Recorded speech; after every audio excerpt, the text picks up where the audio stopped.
Well, folks, congratulations. You made it. It is week number 39 here on our Chronological Bible-in-a-Year reading challenge. Significant because it is our last week of readings for the Old Testament scriptures. I know many of you have been looking forward to this for a very long time. It also means, of course, that Christmas is just around the corner. This week, we're going to be finishing off the book of Ezra and heading into Nehemiah. Malachi, the last of Israel's Old Testament prophets, makes his appearance this week. Another book you can read in one sitting, as is the book of Esther. A beautiful story thrown into the mix as well this week. Again, congratulations. It is a massive achievement to have read the whole Old Testament, and I'm really proud of you for doing that. But in the meantime, sit back, relax, and enjoy this last ever Old Testament tutorial. Okay, it's week number 39, which is really an interesting coincidence, I think, because next week when we start the New Testament, it'll be week 40.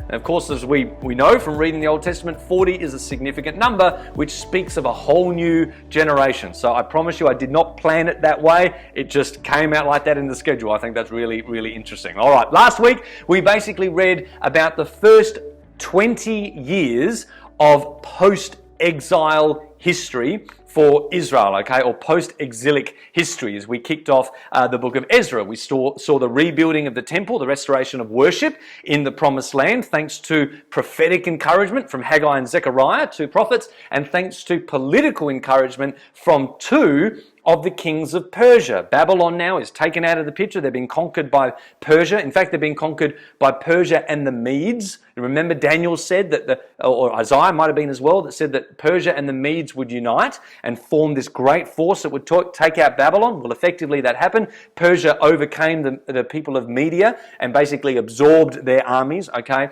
and became the world-dominating force at this part in history. Well, part of what the kings did is they wanted to send all the Babylonian captives back to their lands, not just Israel, history tells us, other people as well, back to their lands to worship their gods in their local place. And I think this is the Persians' way of making sure that, they keep all the neighboring gods happy with them. So that's what's happening. It happened to Israel as well. Anyway, that's what happened. They're there for 20 years. They rebuild the temple. And as we saw, though, and as we mentioned, as good as that sounds, it's not that glorious. One thing that happens, or one thing that doesn't happen when they finish the temple, is God's glory doesn't come. Like it did with Moses in the sanctuary, like it did with David and Solomon's temple. The glory of God has not descended upon the temple, and so it's a bit of an anticlimax when you consider all the wonderful prophetic promises that were meant to come to pass. When are these prophetic promises going to come? Is this really the time of the restoration of all things? Well, we'll just wait and see. This week we are finishing off the Old Testament. As I said, we're going to finish Ezra and Nehemiah. We're going to read our final Psalm, Psalm 126, our final prophet, Malachi, and also the little book of Esther, which is a great read. And then congratulations, that's it. You have read the Old Testament. Christmas is coming. All right, so with that in mind, I want to talk to you on this video as you read the readings this week about the 4 days of Christmas, all right? 4 things I want you to pay attention to as you do your readings this week and finish off the Old Testament. Where are we? There we go. Okay, 4 things. 4 Persian kings, 3 waves of return, 2 Hebrew heroes, and 1 day of the Lord. Okay, here we go. Firstly, I want you to pay attention to 4 Persian kings. In the scriptures that we're reading cover a period of about 100, maybe 120 years, and there are 4 Persian kings in charge at that time. Cyrus, who overtook Babylon, he's the first guy. Darius, who rules for a while, probably the guy that put Daniel in the lion's den. Between the two of them, these are the guys that helped rebuild the temple. The next guy is a guy called Xerxes, which features in the book of Esther. So he is king number 3. And incidentally, he also, history shows us, invaded Greece on a number of military campaigns, even at one time successfully taking over Athens and holding on to Athens. So the Persians and the Greeks did not have a very good relationship, and this would not bode well for Persia after 200 years when Alexander the Great would rise up in Greece and basically wipe out Persia as foretold by prophecy, all right? So that's just an interesting bit of history. And then the 4th Persian king is Artaxerxes, and he is significant for our story because he is the one that sends back to Judah Ezra and Nehemiah. All right? 4 Persian kings. That's the first thing I want you to notice. The next thing I want you to notice is 3 waves of return. Zerubbabel, we've already read, and then Ezra and Nehemiah. God's people return in this period of history to Judah, to Jerusalem, in 3 waves, which is really interesting because, as you remember, in Babylon's day, they were taken away from Israel, or from Judah, in 3 separate waves. Do you remember that? When Nebuchadnezzar's in charge, Daniel's in the first wave, Ezekiel's in the second, Jeremiah's there for the third and the final destruction. People are taken away in 3 waves. Well, now they are restored back in 3 separate waves, noted by Zerubbabel, Ezra, and Nehemiah. And each wave of return has a different emphasis of restoration. Under the first, they restored worship. Under the second, they restore the word. And under the third, Nehemiah restores the walls. All right, so keep a note of that. Worship, the word with Ezra, a lot of scripture reading, returning, pledging themselves to obey the Torah, the word, and thirdly, the rebuilding of the walls. So that's an interesting thing. And in fact, it made me remember this week, I don't know if I'm reading too much into this, but it made me think about Peter denying Jesus 3 times in the Gospels, but then being restored back to Jesus 3 times when Jesus said, "Feed my lambs, feed my lambs, feed my lambs." Interesting. Anyway, maybe I'm reading too much into that. I'll leave that with you. All right, 4 Persian kings, 3 waves of return, 2 Hebrew heroes. This week you're going to be reading the story of Esther. It's a great book. It reads just like a novel. Okay, great thing to read the kids at bedtime. And in that story there are 2 heroes, Mordecai and Esther. And of course, with every hero needs a villain. The villain in this case is a guy called Haman, who's basically a Nazi. Okay, he wants to have a holocaust of all the Jewish people in the kingdom of Persia, but it doesn't work out well for him. God is working behind the scenes and protecting his people. That's an interesting thing. I say deliberately God is working behind the scenes because one of the interesting things about Esther is that God is not mentioned in the story.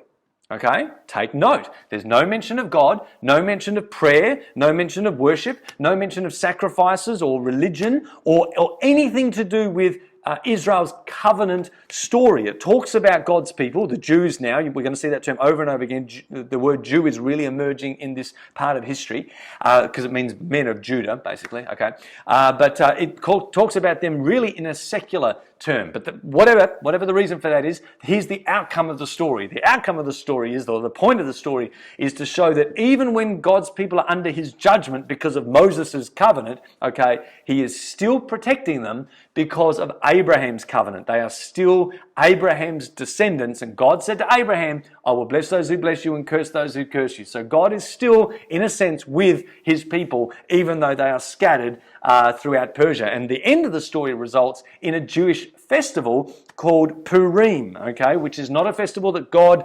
instructed them to do, like tabernacles and Passover and the rest of it, but it's a Jewish festival that they decided to commemorate this story of Mordecai and Esther. So I don't want to spoil the end for you, but that's basically where it ends up. These are 2 very important Hebrew heroes in this time of history. You're going to enjoy that story, okay? So there you go, 4 days of Christmas. Oh, we got one more.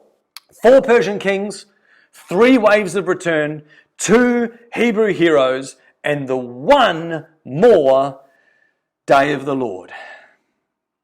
Oh my goodness. And this comes courtesy of the prophet Malachi, who basically just echoes what Daniel told us and what I think Isaiah said from memory, certainly Zechariah last week, where they look beyond this era of post-exile restoration and they look into the future for God's people and see yet another day of devastation and disaster and destruction coming their way. Yet another day of the Lord is coming at some point in the future of God's people. Malachi tells us that this will be a day where the wicked will be destroyed with fire and destroyed so that not only are their branches burned up, but they are destroyed right down to the root, which kind of indicates there's no hope of regrowth coming from them. This sounds pretty serious, but the righteous among them will flee like calves released from the stall. They will be declared God's treasured possession. which is Exodus language. So it's basically telling us another Exodus will take place at some point in the future. And the sign that this is about to happen. When will this happen? When will this day of the Lord come? Well, the sign that this will happen will be that God will send Elijah, the prophet, once more. Elijah will return before this great and dreadful day of the Lord comes. And so there it is. 4 Persian kings, 3 waves of return, 2 Hebrew heroes, but one more, unfortunately, promised day of the Lord, which basically means that the Old Testament ends with a real ominous feeling about it. You know, God's people are in the promised land. They've got political support. Generally, you know, the temple is rebuilt. They're doing okay, but God's glory isn't there. They don't have a king on the throne. They've been given a new start, but they don't have a new heart, as the prophets promised. They don't have a new covenant yet, like the prophets promised. And remember, they were told they'll have a new covenant with a new heart. And they don't have a new Jerusalem that is protected and peaceful from the enemies around it, because yet again, another day of the Lord is on its way. So the Old Testament does end with this kind of ominous feeling, and you get the sense that, gee, I wonder if these people have not learnt their lesson. Will history repeat itself? Have these people not learnt the lesson of all the other devastations that have taken place? When will this curse of the law, the bondage of Moses' covenant, where God will curse them if they disobey, when will that end? When will a new covenant be given to them and the restoration of all things take place? Well, I can't tell you yet, but we know it's coming at some point. All right, guys, enjoy it. Congratulations, you've finished the Old Testament. Keep your eye out for those 4 things this week. 4 Persian kings, 3 waves of return, 2 Hebrew heroes, and another day of the Lord. And next week, we'll celebrate Christmas in Matthew chapter 1. Congratulations. Thank you for joining me yet again. And I'll see you next month for a whole new week and a whole new generation of readings. Bless you lots. Bye. That's it for today's lesson. I really hope you enjoy your readings this week. Remember, allow yourself time to read as much as you can in one sitting. Don't get lost in the detail. Just keep going and watch the Bible's big story unfold before you. Remember also to hit me up on our social media channels or website, and I'll see you next time.